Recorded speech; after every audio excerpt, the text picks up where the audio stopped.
আচ্ছা অনুজ, তুমি আজকে অফিস থেকে এত তাড়াতাড়ি ফিরলে? যেটা বলছি সেটা উত্তর দাও, অন্য কথায় যেও না। না না, আমি এখন এটাই তোমাকে জিজ্ঞেস করছি, তুমি আজকে অফিস থেকে এত তাড়াতাড়ি ফিরলে কিভাবে? হ্যাঁ তাড়াতাড়ি ফিরেছে তো কি হয়েছে? না তোমার তো অনেক দেরি হয়, তো আজকে এমন কি হলো যে অফিসের সবাই এত সহৃদয় হয়ে গেল, তুমি এত তাড়াতাড়ি চলে এলে? Come to the point Shirin. আমি পয়েন্টেই আছি অনুজ। তুমি আজকে অফিস যাওনি? আমি অফিসে গেছি কি আমি অফিসে যাইনি সেই কৈফিয়তকে আমাকে তোমায় দিতে হবে? আমি একটা সাধারণ প্রশ্ন করেছি অনুজ, আর তোমার মনে হচ্ছে যে তুমি আমাকে কৈফিয়ত দিচ্ছ। এরকম অবান্তর প্রশ্ন কেন করছো? অফিসে যাবো বলে যখন বেরিয়েছি তখন তো অফিসেই যাওয়ার কথা। একটা কথাতেই তো বলতে পারতে যে অফিস গেছিলাম, তো এই কথাটা বলতে এত ঘোরাতে হচ্ছে কেন তোমাকে? কি আশ্চর্য, কোথায় আমি কি ঘোরাচ্ছি?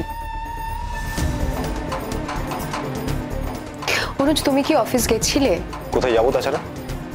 এখনো কিন্তু তুমি সোজাসুজি বললে না যে হ্যাঁ গেছিলাম। একটা অবভিয়াস প্রশ্ন, তাই উত্তরটাও নিশ্চয়ই অবভিয়াসই হবে, কথা বলার তো কিছু নেই। কি রে পিকলু, তুই তারপর অফিস গেলি না?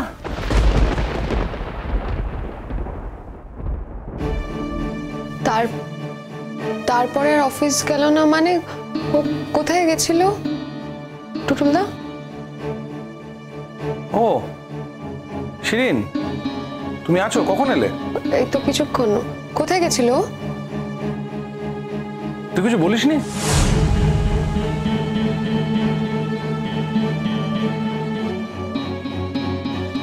না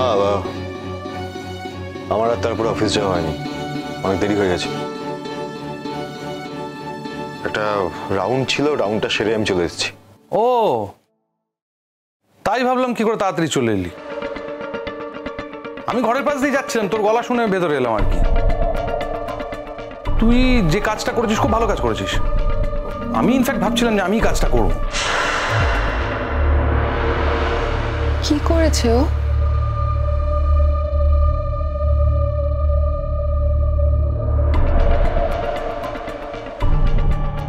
কি হলো, কি এমন কথা টুটুলদা? মানে কি যে তোমরা আমাকে বলতে পারছো না? না দেখো, গুড্ডি পিকলুর তো কোনো হেল্প নেয়নি, পিকলু তো ওকে কোনো সাপোর্ট করেনি। গুড্ডি তো হস্টেলে থাকছে, ওর যাবতীয় খরচাপাতি হস্টেলে, দুবেলার মিল পাচ্ছে।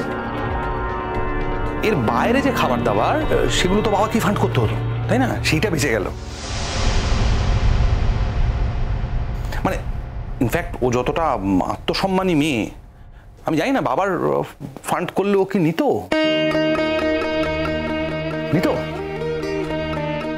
জানি না। আমি ভাবছিলাম যে এই স্ন্যাক্স এই যে টুকটাক খাবার দাবার এগুলো আমি কিনে দেবো। মানে আমার সাথে তো রোজই দেখা হয়, কথা হয়। হ্যাঁ তো দিতে হলে দেবে। আর অনুজকে কেন জিজ্ঞেস করছো? আর ও কি করেছে? মানে ও কি কাজ করে? ও কি নিজে গিয়ে স্ন্যাক্স গুলো কিনে দিয়ে এসছে? তোমরা কি আমাকে কোনোভাবে অন্ধকারে রাখছো? না না না, আরে অন্ধকারে রাখার কি আছে? কে পিকলু, অন্ধকারে রাখার কিছু আছে নাকি? অন্ধকারে রাখা না। তাহলে কথার উত্তর দিচ্ছ না কেন? হ্যাঁ আমি গুড্ডিকে কিছু খাবার দিয়ে এসেছি।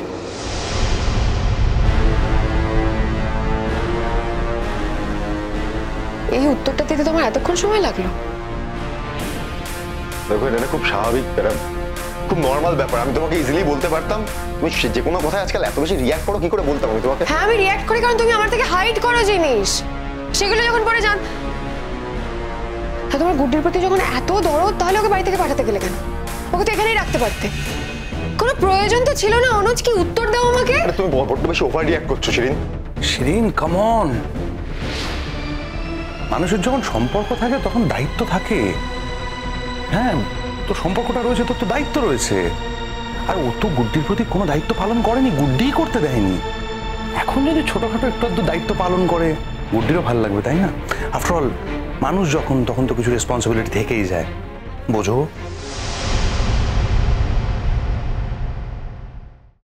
গুড্ডি খাবারগুলো নিয়েছে?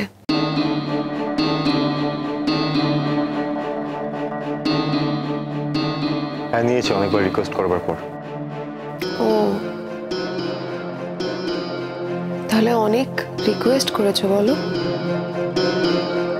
হ্যাঁ, আমি ওকে অনেকবার রিকোয়েস্ট করেছি।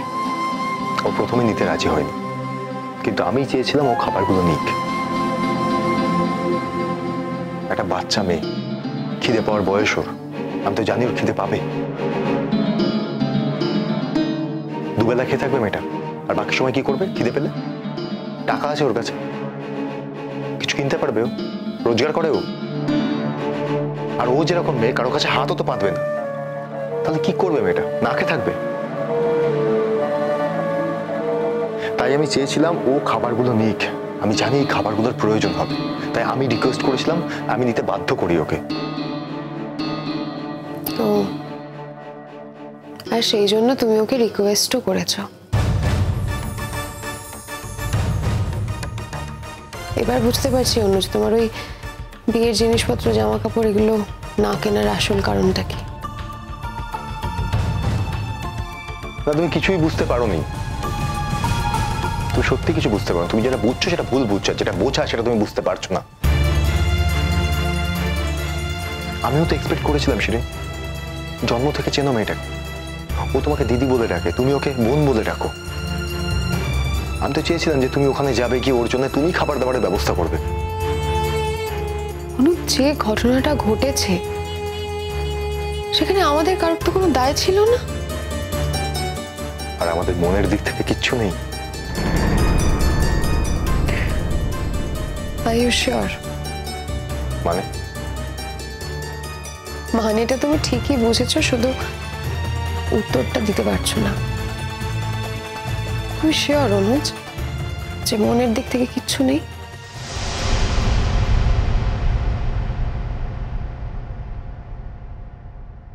আমি কি বলছি শিরিন, মানুষ থাকলে না একটা দাগ থেকেই যায়। সে দাগটা কতটা গভীর সেটা পরে ভাবা যাবে কোন, কিন্তু দাগটা থাকে। দাগ যদি থাকে মানুষ থাকা সত্ত্বেও, তাহলে তো সেই মানুষটার অস্তিত্বই সংকটে পড়ে যায়, তাই না? আমার কি মনে হয় জানো, গুড্ডি পিকলুর মনে একটা দাগ কেটেছে। না, আমি বলতে যেটা চাইছি সেটা হলো যে আমাদের সবার মনেই কেটেছে। ওই বা বাদ যাবে কেন? কি মানুষ না? আর পিকলুর মন কি পাথরের যে তাতে দাগ পড়বে না? ডেফিনেটলি পড়েছে। আর যদি না পড়তো তাহলে তুমিও কিন্তু ওর মনে দাগ ফেলতে পারতে না, তাই না? আমি যাই, তোমরা কথা বলো। না, আমাকে এখন যেতে হবে। রাগ করে চলে যাচ্ছ? রাগ নয় অনুজ, অপমান। শিরিন দেখো, আমি তোমাকে কোনোভাবেই অপমান করিনি। তাও যদি তোমার মনে হয়, তোমার যদি খারাপ লেগে থাকে, আই এম রিয়েলি সরি। কিন্তু আমার এরকম কিছু ইন্টেনশন ছিল না। আমাকে এবার যেতে হবে অনুজ, আর আমি মাকে বলে দেব যে কেনাকাটিগুলো এখন হচ্ছে না। চলো, আমি তোমাকে বাড়ি অবধি পৌঁছে দিয়ে আসি।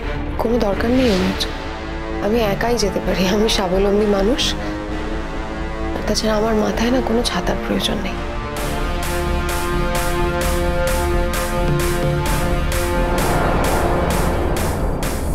আর আমি মাকে বলে দেব যে কেনাকাটিগুলো এখন হচ্ছে না। চলো, আমি তোমাকে বাড়ি অবধি পৌঁছে দিয়ে আসি। কোনো দরকার নেই অনুজ, আমি একাই যেতে পারি। আমি স্বাবলম্বী মানুষ, আর তাছাড়া আমার মাথায় না কোনো ছাতার প্রয়োজন নেই। শোন না, মিঠির বাবা অসুস্থ, ও নেগেটিভ গ্রুপের ব্লাড, তো ব্লাডটা পাওয়া যাচ্ছে না কোথাও। আমি হসপিটালে যাচ্ছি, কখন ফিরবো জানি না। আমি তোকে জানাবো, ঠিক আছে? বলছি জেঠুমনি, দিদি ভাইয়ের বাবা কোথায় আছেন গো? এই তো শিবদাস ঘোষ লেনে। কেন? गुड्डी गुड्डी